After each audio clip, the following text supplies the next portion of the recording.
really no talent or ability to do so at all.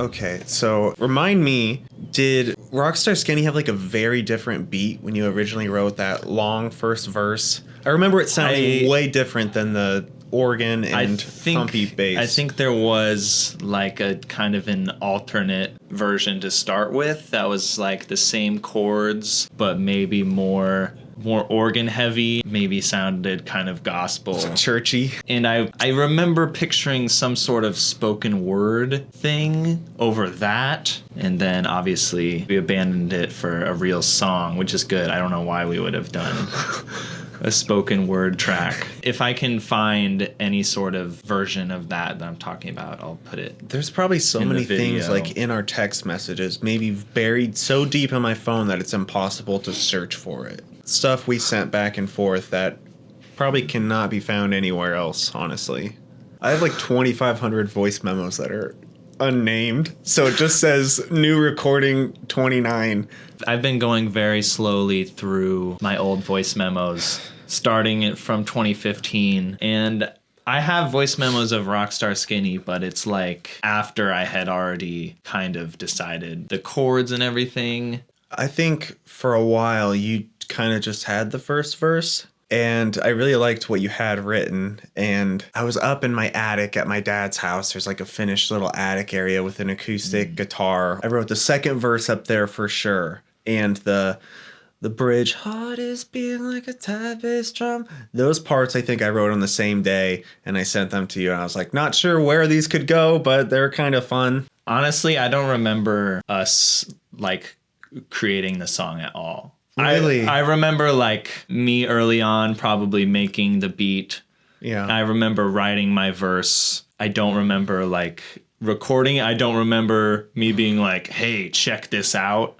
I remember we wrote like the chorus together. You had I do remember you that. had the melody like of most of it basically figured out, and then I was like, yo, this is good. We need to like do something with this. So that was like probably the only time we'd ever like written lyrics together on the spot. Just hash it out. But to me the funniest part, the C'est la vie, bon voyage, two very basic French phrases. I remember I was like, you know, Loser by Beck is cool. You know, the part of the chorus, he's like... He says Spanish. He's in Spanish. Soy un perdedor. So I was like, we should do something in Spanish. And then we ended up on French. I don't know how. And we just kind of chose the two most basic French phrases. C'est la vie, bon voyage, which is like... It is what it is. It is what it is. Goodbye, farewell, something like that. So kind of, it actually does tie into the theme of like, I'm running off to be a rock star. I'm going to give up this life that I have. When we were writing that, the la-di-da-di-da-di-dum, we actually spent some time trying to think of like what would be a good like line, like lyrics to put there. And then we just decided it's ultimately way cooler just to have the la-di-da-di-da-di-dums there, and it's iconic. And I do remember that, and that was in the Maverick Village Clubhouse. Yes, at University of Nebraska at Omaha. We lived on campus for a while. There's nowhere to like play songs in the dorms. Oh. We did record some music, our earliest demos, in the dorms, but we did get at least one noise complaint. There's a couple songs on there, like Get Down and Trapped, where I do like legitimate screaming, and I think that's what got us the noise complaint. It was obnoxious. I do have a video of you doing the Get Down scream in the dorm. It was funny because I was like, should I do this right now? Like in the dorm, should I scream right now? And then I did it once, and I was like, I think I can do it better. And it felt so good. I kind of like broke the seal at that point. Like, you know what? I've already screamed once. What's another one gonna matter? Don't make me wake up!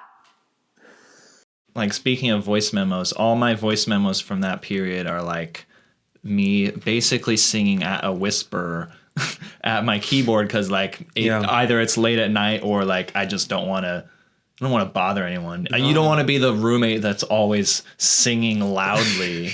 I'll maybe add some to this video of a voice memo of me being like, C'est la vie, bon voyage. C'est la vie, bon voyage. La-di-da-di-da-da-da. Pin up at any cost. Walking out and driving till I'm lost in thought. Maybe I'll get rockstar skinny. You know the rest. The first really long verse is like kind of an anomaly because I thought I'm just going to write a bunch of lyrics before recording or thinking about the song, which I never do now. Now I would have a song in mind and be like, I'm going to write lyrics for this. And that's probably why it's kind of off kilter a little bit. It's a little choppy, you might say. It's because I just had all these lyrics and was just like, I'm going to make them fit in this song. I think the flow that you have, the simple, smooth flow in the first half of the verse is just so goddamn good.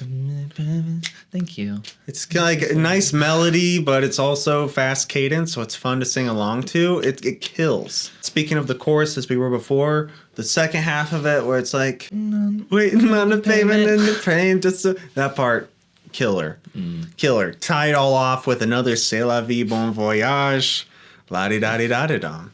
If this was a Genius video, we would actually sing the song first. C'est la vie, bon voyage. When you kind of had the lyrics painted, like, you know, being a rock star, spreading the way, get famous, mine were super easy to write from there. I really like the, in the chorus, half the skill but twice as witty. We find that to be like a very good summary of kind of what we have always had because, you know, we've kind of had like a sort of a knack for writing fun songs while having really no talent or ability to do so at all. When I met Conor, he could not play piano and write songs or sing. He couldn't sing and play piano at the same time. But I saw the raw talent. I'm basically George Martin and the Beatles. Yeah. Now I'm his handler. Now I can play and sing sometimes. Yeah, he can play and sing now. Yeah. So we've come a long way. I do handle Conor's finances. In terms of the lyrics, like you said, I had not written many songs at that point or finished many. That's one of the first songs my whole perspective was like, I have to write about not being a good songwriter. I have to let people know. That's why it's like so extra self-referential. I felt like I don't want to make it seem like I'm really good at this. But then there's kind of the switch halfway in the verse, like when the rap part starts, where it's kind of like gaining more confidence, so to speak.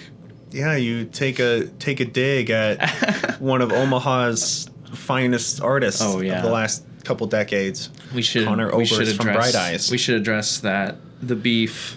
If someone hears it and thinks it's a real dig at him, that would be kind of funny to me because I don't. It's like so far out of our league that I didn't. It didn't even cross my mind that like a lot of people would hear it or that potentially he would hear it, which I don't think is going to happen. We should start really punching upwards. I was just thinking like, damn, my name's Conor. The most famous musician from Omaha is also Conor. So that's perfect. Just like for what the lyric is, that's perfect that his name is also Conor, and it's also perfect that his name is only spelled with one N, Conor. We got two N's over here. That's the only real beef I have with him. I like a lot of Bright Eyes music. Yeah, it's lovely. He's a legend. I'll just say it. He's a legend. But I fucking hate him, especially in Omaha. Oh yeah, verse references Dodge Street, which we lived right off that UNO's campus. Yeah, it's on Dodge Street, and it runs right through the heart of Omaha. That was kind of intentional because I was thinking about like when you're from Nebraska, it's like really exciting when you hear Nebraska name dropped or somewhere you're from. It's like, damn, we made it into pop culture. So on the off chance that someone from Omaha hears it and is like, wait, Dodge? Yeah. The bridge, heart is beating like a tire bass drum. Crowd's all leaving while the band plays on.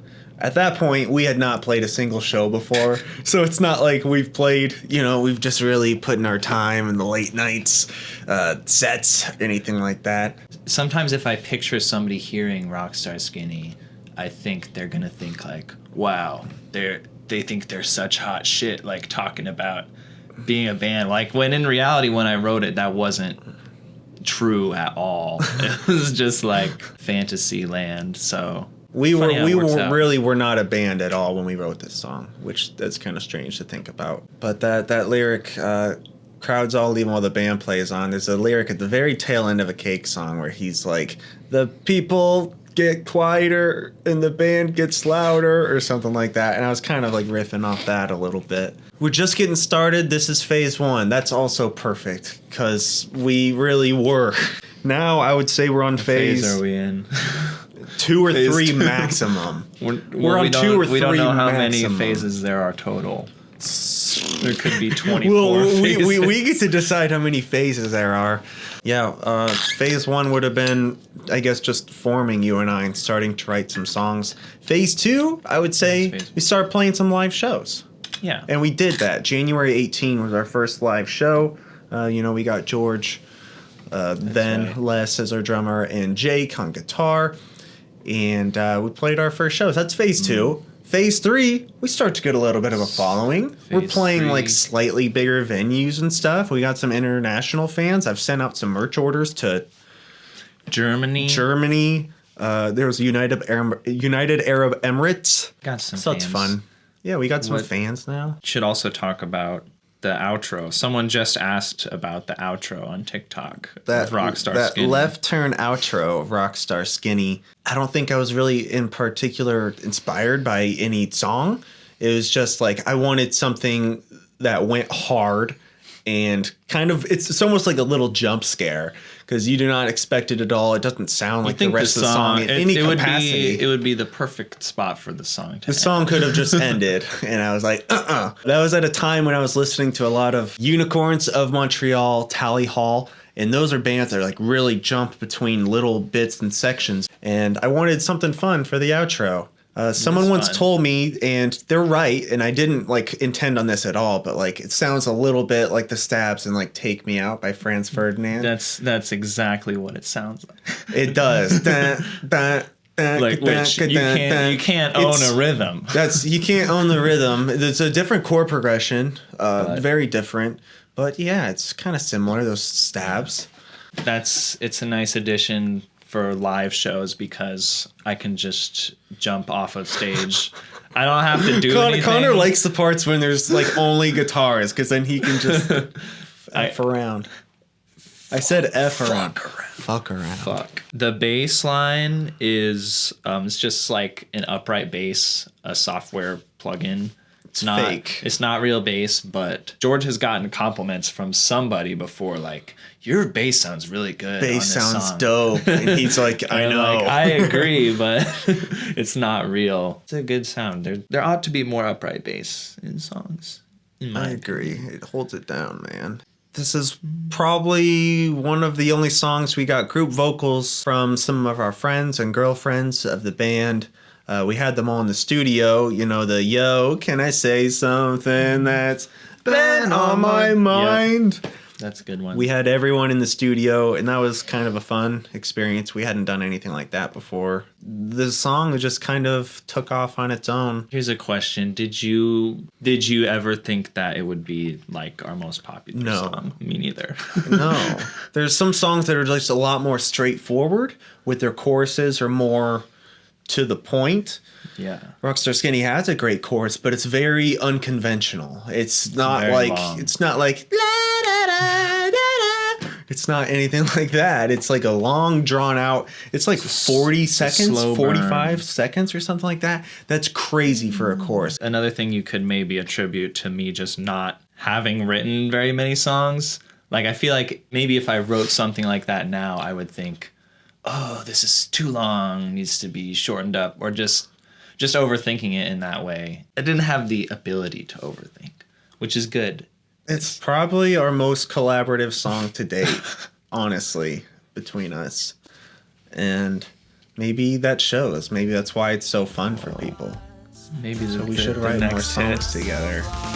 Maybe I'll get Rockstar Skinny, play pretend in all my videos. Half the skill, but twice as